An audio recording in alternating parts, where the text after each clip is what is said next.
하나님이 세우신 왕이라는 제목으로 함께 말씀 들을 때 피차 하나님의 음성을 함께 듣게 되기를 바랍니다. 한 나라의 정치가 안정되려면 세 가지가 갖추어져야 할 것 같아요. 일단 탁월한 능력을 갖춘 왕이 세워져야 할 것입니다. 그리고 그의 가정이 안정되어야 하고 그 후임도 좋은 왕이 선출되어야 할 것입니다. 그래서 구약 이스라엘 백성들은 왕의 결혼식을 아주 중요하게 생각을 했어요. 왜냐하면 일단 왕이 좋은 왕비와 결혼해야 왕의 가정이 안정이 되고 또 왕비가 왕자를 낳아서 신앙으로 잘 키워줘야 다음 세대에도 나라가 더 발전할 수 있기 때문입니다. 오늘 본문의 시는 고라 자손의 시라고 되어 있는데 1차적으로는 신정왕국 이스라엘의 왕의 결혼을 축하하는 제왕시로 구분되는 시예요. 소위 시편의 아가로 알려져 있습니다. 왜냐하면 아가서가 표면적으로는 솔로몬과 술람 여인 간의 사랑의 노래잖아요. 하지만 궁극적으로는 신랑 예수와 신부인 교회 간의 성스럽고 완전한 영적 결합을 예언하는 메시아 예언시이기도 합니다. 예수님의 복음으로 태동한 신약교회 성도들이 세상 마지막 때에 있게 될 신랑 예수와 신부인 성도들 간의 천국 혼인잔치를 예언한 것으로 볼 수도 있겠습니다. 신정왕국 이스라엘의 본향은 어떤 인물이 왕이 되느냐에 거의 90%가 달려있다고 봐야 될 것 같아요. 왜냐하면 이스라엘의 왕은 통치자 개념보다는 하나님의 대리자 성격이 더 강하기 때문입니다. 대리자가 영적 리더십을 잘 발휘해서 백성들을 잘 인도하기만 하면 백성들은 저절로 따라가게 되어 있습니다. 그러나 이스라엘의 왕이 된 사람 자체가 하나님을 바로 믿지 못하게 되면 백성들은 아무리 바른 길로 가려고 해도 갈 수가 없었습니다. 그래서 이스라엘 백성들이 가장 중요하게 기도해야 될 제목이 있다면 믿음의 인물이 하나님을 잘 섬기는 사람이 왕이 되게 해달라고 간구하는 기도일 것입니다. 이스라엘의 왕만 믿음의 사람이 세워질 수 있다면 이스라엘의 대부분의 문제는 저절로 해결될 수 있기 때문이죠. 그리고 그 다음에 후계 왕을 신앙적으로 잘 양육해야 합니다.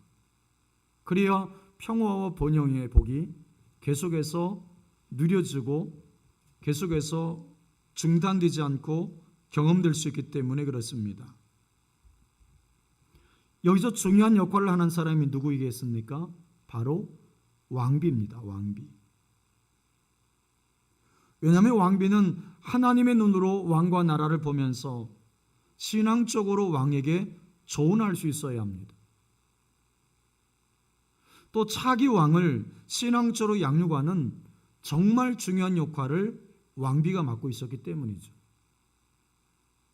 그런 면에서 보면 이스라엘은 왕이 누가 되느냐도 중요했지만 왕의 신부가 누가 되느냐, 왕이 누구와 결혼하느냐는 이스라엘의 국운을 결정하는 중대한 문제였던 것입니다. 지혜왕 솔로몬을 결국 무너뜨린 것도 사실은 왕비들이잖아요. 역사는 침대에서 이루어진다는 말이 결코 과언이 아니죠. 중국에서는 황제를 천자라고 불렀습니다. 하늘을 대신해서 천하를 다스리는 사람이라는 뜻이에요. 하나님께서 각 나라 왕에게 위엄과 영광을 주십니다. 그래야 나라를 다스릴 수 있기 때문이죠. 하지만 이스라엘 왕에게 주시는 영광은 특별한 점이 있어요. 1절 같이 읽겠습니다. 1절 시작. 내 마음이 좋은 말로 왕을 위하여 지은 것을 말하리니 내 혀는 글솜씨가 뛰어난 서기관의 붓끝과 같도다. 지금 시인은 왕의 결혼이라고 하는 국가의 대행사를 앞두고 막 기쁨이 막 넘치는 거예요. 이것은 온 백성의 기쁨을 대변하고 있는 것이기도 해요. 지금 시인은 자신의 혀를 글솜씨가 뛰어난 서기관의 붓꽃과 같다고 흥분을 감추지 못하고 있어요.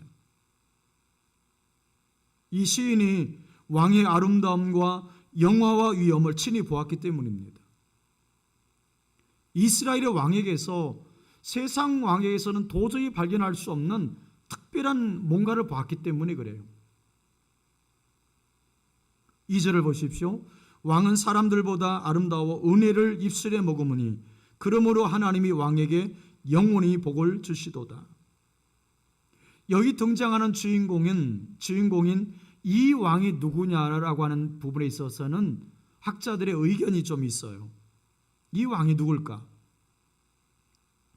학자들은 애굽왕 바로의 딸과 결혼한 솔로몬이거나 북왕국 아합의 딸인 아달랴와 결혼한 여호사밧의 아들 여호람을 유력하게 보고 있어요. 그런데 한 가지 분명한 사실은 이 왕을 메시아를 예표하고 있다는 사실이에요. 왜냐하면 이 구절에서 하나님이 왕에게 영원히 복을 주셨다고 시인이 칭송하고 있기 때문입니다. 이 칭송은 궁극적으로 영원한 만왕의 왕이신 메시아께만 적용될 수 있기 때문에 그래요. 인간 왕이 어떻게 영원할 수가 있겠어요? 따라서 본문에 겹된 왕의 아름다움과 영화 그리고 위엄은 궁극적으로 메시아의 인격과 성품 그리고 그 위엄과 평화를 묘사한 구절이라고 봐야 될 거예요. 왕은 사람들보다 아름다워 은혜를 입술에 머금으니라고 했습니다. 이것은 그의 인격이 고매함으로 은혜가 그 입술에서 흘러나온다는 의미예요. 그러니까 표현이 엄청난 거죠. 여러분, 사람의 입술에서 은혜가 흘러나온다는 거예요. 왕이 무력으로 백성들을 통치하지 않아요. 공의를 세웁니다.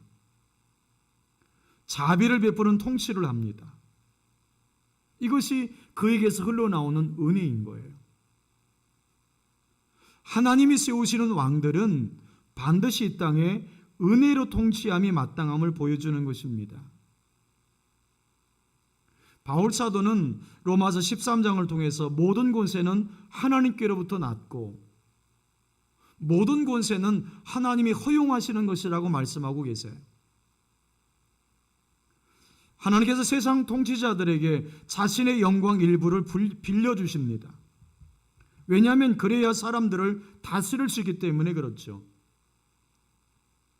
근데 이 권세는 영원한 것이 아니고 하나님이 잠시 빌려주신 거예요.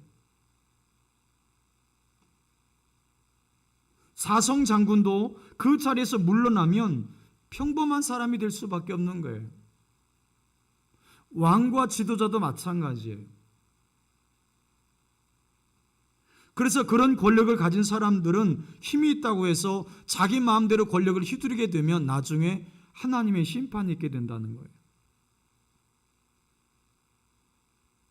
하나님께서 잠시 칼을 빌려주었다고 생각하고 조심스럽게 사용하고 깨끗하게 반납할 수 있어야 되겠어요. 그런데 하나님께서 이스라엘의 왕에게는 그냥 영광을 주신 것이 아니에요. 하나님의 신적 영광을 주셨어요. 그냥 능력을 주신 게 아니에요. 하나님의 지혜와 능력을 물붓듯이 하셨습니다. 그래서 하나님께서 세우신 사람들은 금방 알 수가 있어요. 하나님의 능력과 권세가 지혜가 흘러넘치는 것이 보통 사람과 비교할 수 없을 정도이기 때문에 그래요. 하나님께서는 하나님이 세우신 종들에게 능력과 은사를 물붓듯 부어주십니다. 이것은 하나님께서 무엇을 맡기실 때는 감당할 수 있는 능력과 권세를 함께 주신다는 뜻이기도 해요. 즉 소명과 능력은 같이 옵니다. 우리가 주님의 부르심 앞에 주저주저하는 이유는 내 자신의 모습을 자꾸 보기 때문에 그래요. 내가 인간적으로 너무 연약해서 그 일을 내가 하기에는 부족하다고 생각하는 것이죠. 그러나 중요한 것은 부르심이에요. 주님의 부르심만 있으면 돼요. 그러면 내 인간적인 연약함도 그리 중요하지 않아요. 심지어는 내가 무능해도 상관이 없어요. 부르신 주님께서 우리가 감당할 수 있는 영광과 능력을 부어주시기 때문입니다. 소명을 충분히 감당할 은사도 부어주세요. 소명자는 그를 부르신 하나님이 책임을 집니다. 우린 그분에게 순종만 하면 되는 거예요. 초대왕 사울을 보세요. 그가 왕으로 수임을 받기 전과 후가 어떻게 그렇게 다를 수가 있었을까요? 베냐민 지파의 그 평범한 청년이 초대 이스라엘의 왕이 됩니다. 어떻게 그것이 가능했을까요? 소심하고 겁이 많던 기드온은 어떤가요? 그가 미디안 군대를 무찌르는 큰 용사가 됩니다. 이스라엘을 이끄는 사사가 돼요. 평범한 목동 다윗이 어떻게 위대한 이스라엘의 왕이 될 수 있었을까요? 모두 그들을 부르신 하나님께서 그들에게 영광과 능력을 부어주시기 때문에 그래요. 하지만 그것은 절대로 그 사람이 잘나거나 특별해서가 아닌 거예요. 하나님께서는 그만큼 자기 백성들을 사랑하시고 그들에게 복 주시기를 기뻐하신다는 뜻이에요. 하나님께서 이스라엘의 지도자를 세우시는 것은 그들을 통해서 나라와 백성에게 복을 주시기 위함이었어요. 지도자 한 사람을 통해서 하나님의 복이 한없이 공급되어서 모든 것이 차고 넘쳤습니다. 하나님이 세우신 지도자는 축복의 통로이기 때문이죠. 근데 지도자가 기억할 것은 복을 내가 만들 수 없다는 사실을 기억하는 거예요. 복은 하나님이 주시는 은혜예요. 지도자는 하나님이 주신 복을 흘려보내는 일종의 파이프라는 것 같은 거예요. 관건은 그 통로가 하나님과 잘 연결되어 있어야 된다는 거예요. 지도자는 온 마음을 다해서 거기에 집중할 수 있어야 돼요. 복은 하나님과의 관계에서 나와요. 하나님과 친밀하면 친밀할수록, 하나님과 가까우면 가까울수록 더 아름답고 더 풍성하고 더 영광스러운 복이 흘러나오게 되어 있어요. 통로가 하나님과 잘 연결되어 있으면 백성들이 복을 받지 않을 수가 없는 거예요. 그래서 저절로 나라가 황금기에 접어들게 되는 것입니다. 이 복은 일시적인 것이 아니에요. 영구적인 거예요. 즉 이스라엘의 왕이 교만하거나 죄를 짓지 않는다면 이 복은 멈추지 않아요. 하나님이 약속하신 대로 이 복은 영원하게 이어지는 것입니다. 자, 여기서 우리는 이런 생각을 할 수 있겠습니다. 우리는 보통 하나님이 세운 왕은 믿음은 좋은데 군사적인 측면에서는 약하지 않겠는가 생각할 수 있어요. 근데 실제는 믿음이 좋은 왕은 전쟁에도 능합니다. 이유를 아시죠? 하나님이 도우시기 때문에 그래요. 자, 3절 이하 5절 함께 읽겠습니다. 본문 3절 이하 5절 함께 읽겠습니다. 시작. 용사여 칼을 허리에 차고 왕의 영화와 위엄을 입으소서. 왕은 진리와 온유와 공의를 위하여 왕의 위엄을 세우시고 병거에 오르소서. 왕의 오른손이 왕에게 놀라운 일을 가르치리이다. 왕의 화살은 날카로워 왕의 원수의 염통을 뚫으니 만민이 왕 앞에 엎드려지는도다. 이 장면이 무엇이 연상이 되십니까? 이것은 왕이 출전하기에 앞서서 화려한 갑옷을 걸치고 허리띠를 두르고 그리고 허리에 칼을 차는 완전 무장의 모습을 연상시키는 거예요. 3절의 칼은 왕의 절대적 권세를 말합니다. 5절의 오른손은 또한 힘과 권세를 상징해요. 근데 여기서 중요하게 봐야 될 단어가 4절인데 진리와 온유와 공의예요. 이 단어가 매우 중요해요. 제가 볼 때는 이 단어만 해석하는 것으로도 이 1시간의 설교가 가능할 정도로 너무 중요한 단어들이에요. 이 세 단어가 무엇을 의미하냐면 왕이 싸우는 목적을 설명하는 부분이에요. 이스라엘의 왕은, 하나님이 세우신 왕은 왜 대적들과 싸울까요? 그들이 전쟁하는 목적은 무엇입니까? 자기 이름을 내기 위해서? 영웅심 때문에? 땅을 차지하기 위해서? 아니라는 것입니다. 그것은 세상 왕들이나 하는 것이라는 뜻이에요. 세상 왕들이 싸우는 목적은 자기 이름 석자 내기 위해서잖아요. 아닌 싸움이 거의 없어요. 그러나 하나님이 세우신 왕은 그런 욕심과 명예와 권력을 위해 싸우지 않아요. 먼저 진리를 위해 싸웁니다. 진리를 위해 싸워요. 하나님이 진리이시고 그분의 말씀이 진리예요. 그러니까 하나님과 진리, 말씀을 위해 싸우는 거예요. 두 번째는 공의를 위해 싸웁니다. 세상의 불의한 세력들, 불의하고 악한 자들과 싸워서 이 땅에 하나님의 의를 세우는 거예요. 자, 그런데 그 방법이 뭐냐면 온유라는 거예요. 온유. 이걸 잘 기억했으면 좋겠어요. 자, 하나님이 세우신 왕은 진리를 위해서 싸우고 공의를 위해서 싸워요. 근데 방법이 뭐라는 거예요? 온유라는 것입니다. 온유라고 하는 말은 사납지 않고 부드럽다는 뜻이잖아요. 근데 온유라고 하는 것은 유약하거나 비겁한 것을 말하진 않아요. 제 마음속에 감동이 있었던 것 중에 하나는 박윤선 박사님이 온유라고 하는 말을 설명한 것이 너무 감동이 됐었어요. 박윤선 박사님은 온유를 뭐라고 설명하냐면 잘 길들여진 야생마라고 표현했어요. 잘 길들여진 야생마다.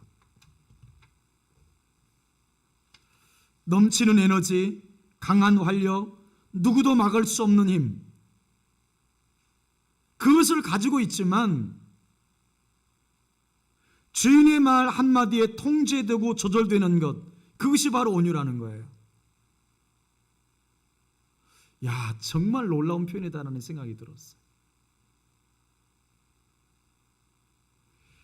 옛날 아라비아에는, 옛날 명마로 유명했던 곳은 애굽과 아라비아라고 그러는데 역사 기록에 보면요, 옛날 아라비아에는 왕이 타는 명마들이 많기로 유명했답니다. 조련사가 그 명마를 수련하는 방법 또한 특이했어요.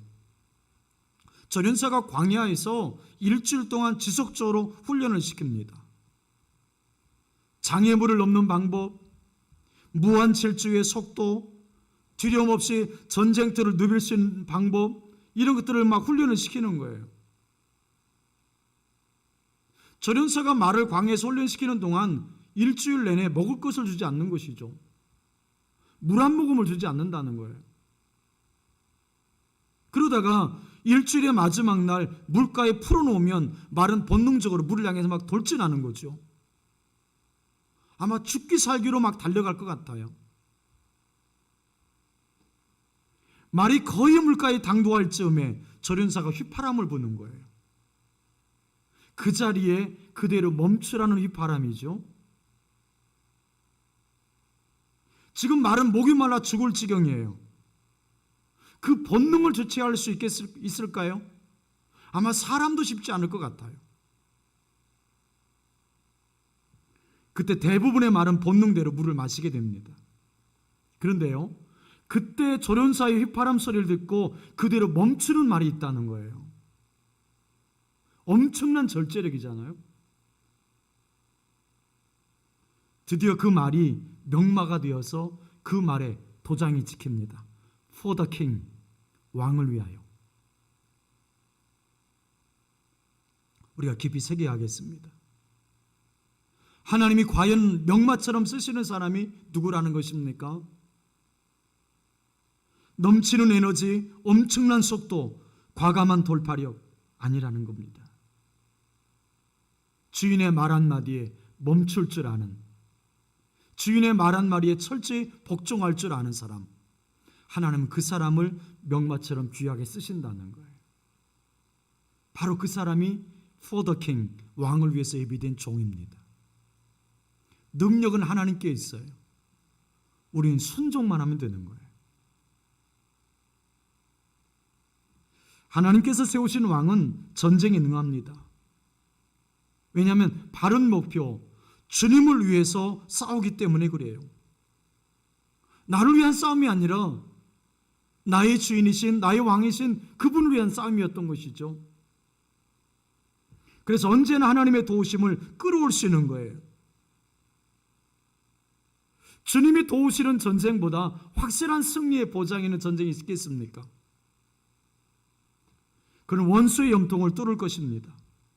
만민이 그 왕 앞에 엎드릴 거예요. 전쟁은 하나님께 속한 것입니다.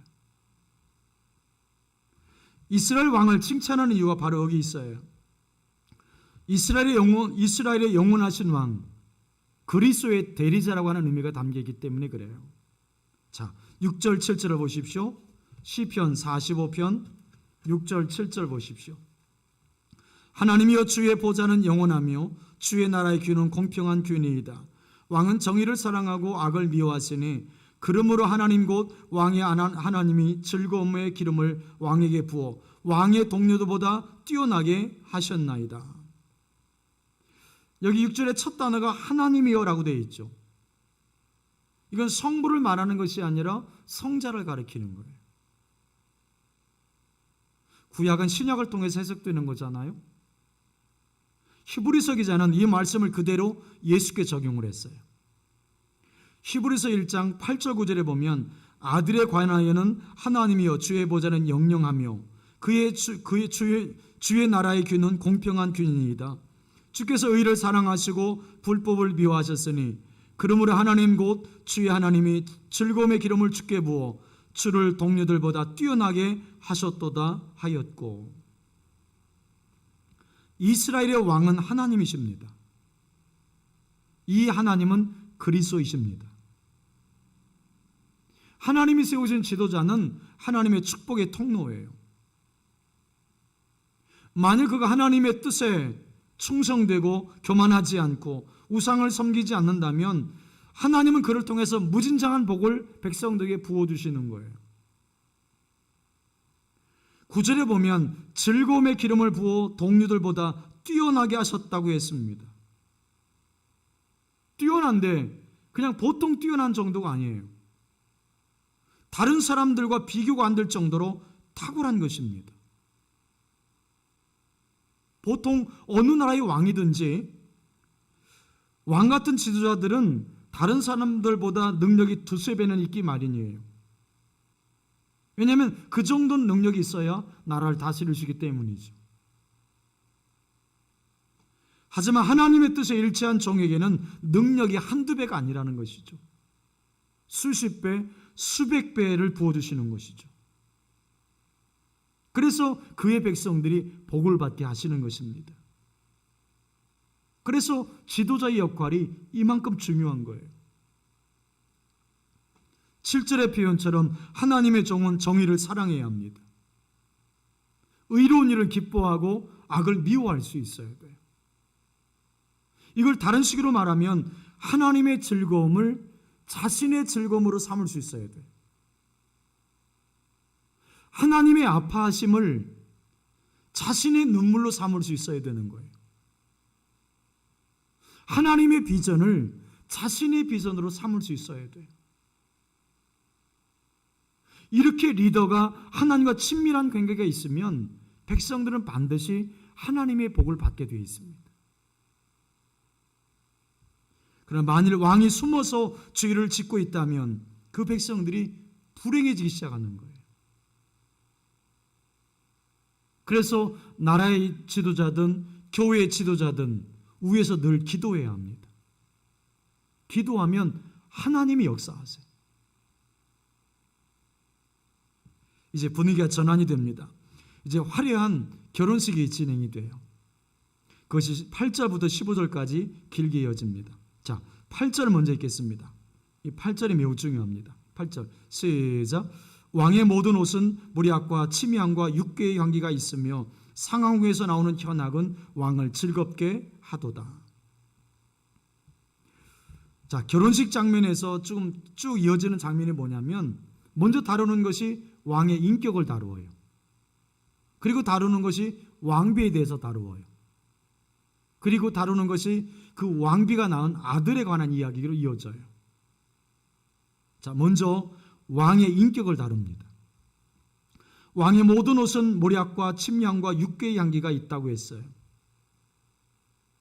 왕의 옷에서 향기가 난다라고 하는 것은 그 고매한 인격이 사람들 사이에서 드러나는 것을 비유적으로 표현한 거예요. 모략과 침향과 육개는 뛰어난 방향성을 갖고 있었어요. 이것은 어느 곳에 놓여 있어도 그 향기를 맡을 수가 있다는 거예요. 왕의 인격이 고매해서 그가 있는 자리마다 아름다운 향기가 난다는 거예요. 여러분, 아름다운 사람은 머문 자리마다 아름다움이 남는 거죠. 또 이것은 고급 향품의 재료이기도 했어요. 싸구려가 아니라는 거예요. 그의 말과 행동이 저렴하지 않고 고급스러웠다는 거죠.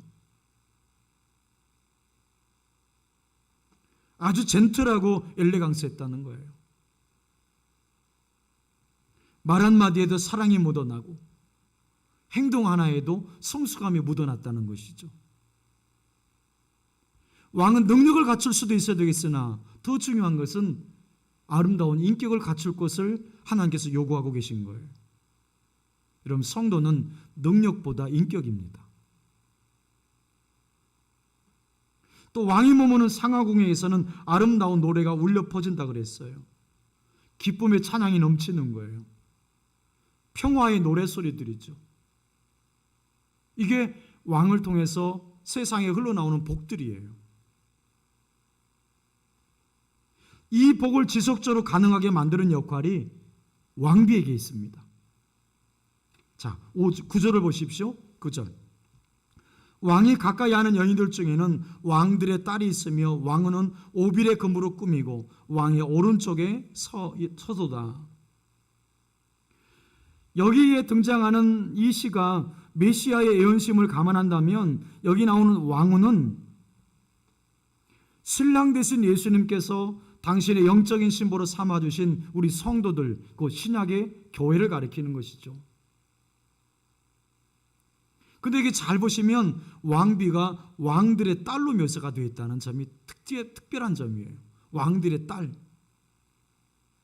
즉 여기 나오는 왕비는 이스라엘의 딸이 아니라 이방 왕들의 딸이라는 거예요. 여기는 두 가지 의미가 들어있어요. 첫째는 신부가 왕족의 영광을 소유한 자라는 것이고, 둘째는 이스라엘뿐만 아니라 세계 만민 중에 택한 백성 모두를 포함하고 있다는 뜻이에요. 그 왕비가 당시 극상품의 금이었던 오빌의 금으로 장식하고 왕의 오른쪽에 서 있어요. 그러니까 영화로운 모습인 거죠. 이것은 예수님의 영적 신부인 신약의 교회가 얼마나 영광스러운지를 보여주는 거예요. 지금 왕비가 어디 서 있어요? 왕의 오른쪽에 서 있는 거예요.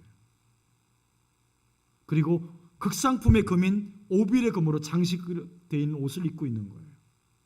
이건 바로 성도의 영광을 묘사해 준 것입니다. 그런데 왕의 신부는 기억해야 될 것이 두 가지가 있어요. 왕의 신부는 반드시 두 가지를 기억해야 돼요. 여러분, 이것이 왕비다움이 들어있는 거예요. 첫째는 10절, 11절 읽겠습니다. 10절, 11절. 시작. 딸이여 듣고 보고 귀를 기울일지어다. 내 백성과 내 아버지 집을 잊어버릴지어다. 그리하면 왕이 네 아름다움을 사모할지로다. 그는 내 주인이시니 너는 그를 경배할지어다. 자, 여기 보면 두 가지를 우리가 이게 말씀해 주고 있어요. 신부가 기억해야 될 두 가지예요. 이게 왕의 신부됨이 드러날 수 있는 두 가지 비밀이에요. 첫째는 아버지의 집을 잊어버리라는 거예요. 아버지 집을 잊어버리라. 이것은 이방 여인을 아내로 맞이할 때 행하는 모세의 규례를 반영한 거예요. 신명기 21장의 규례인데요. 신명기 21장 10절 이하에 보면 이방 여인을 아내로 맞이할 때에 어떻게 해야 되는지 규례가 되어 있어요.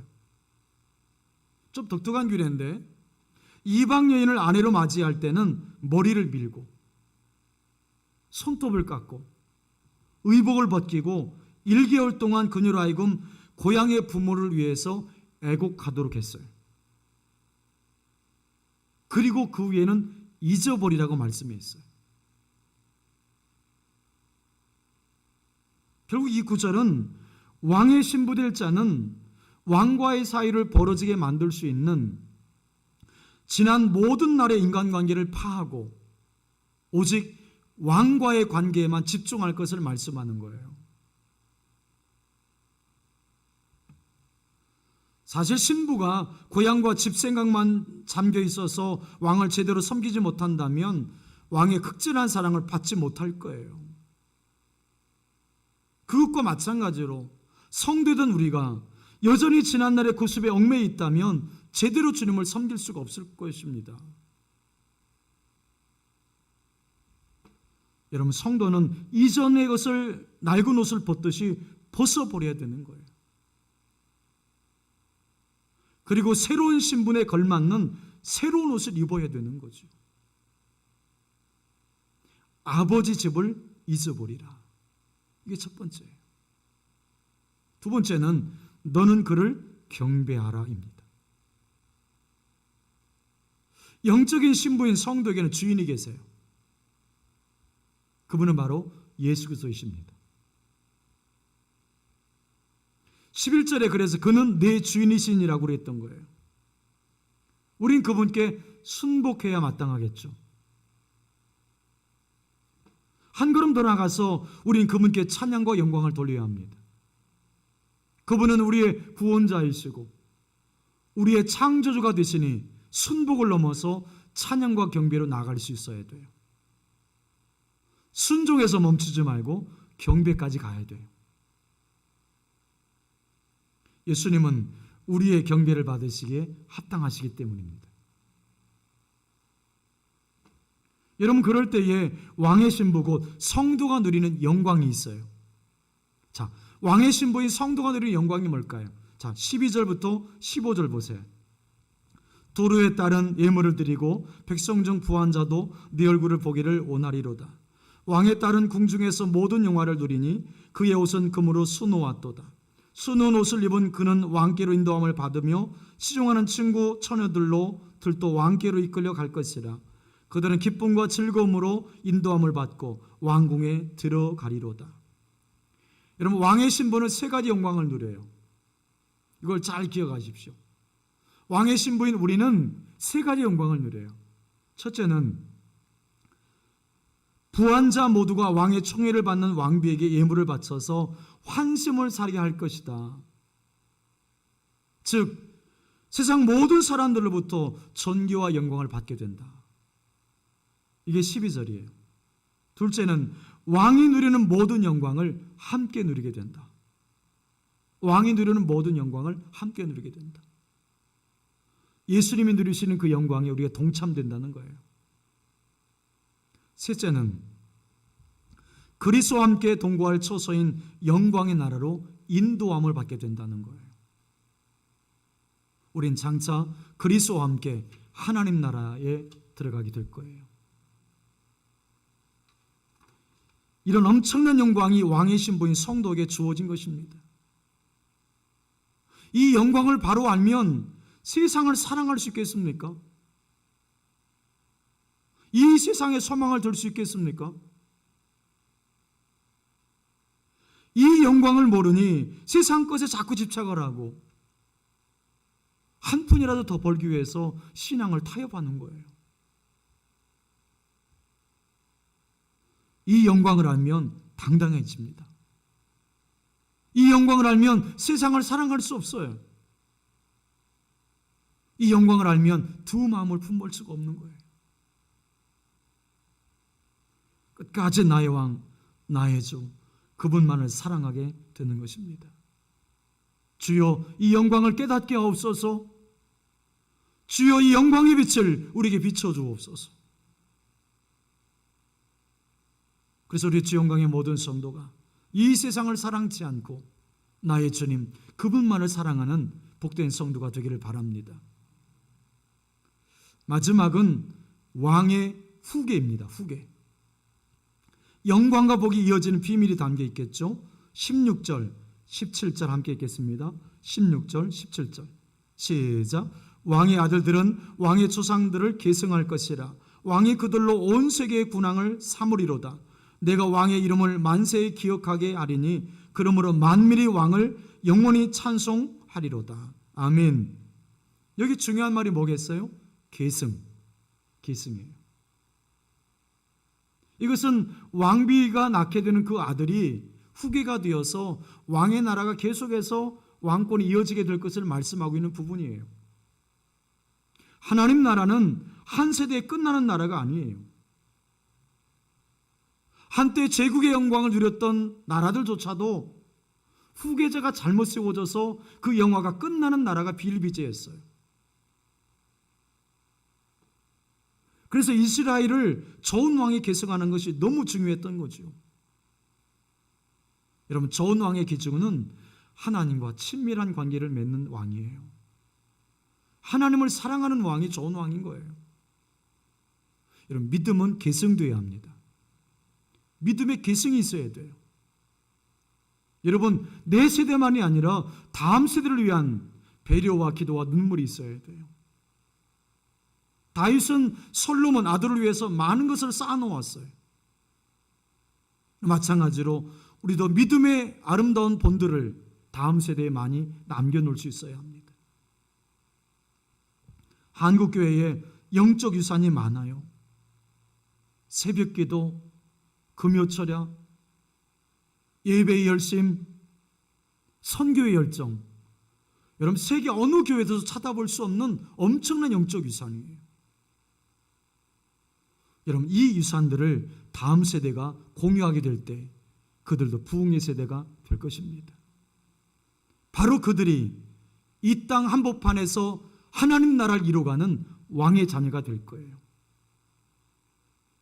우리가 이 거룩한 믿음의 계승들을 함께 이루어 가야 합니다.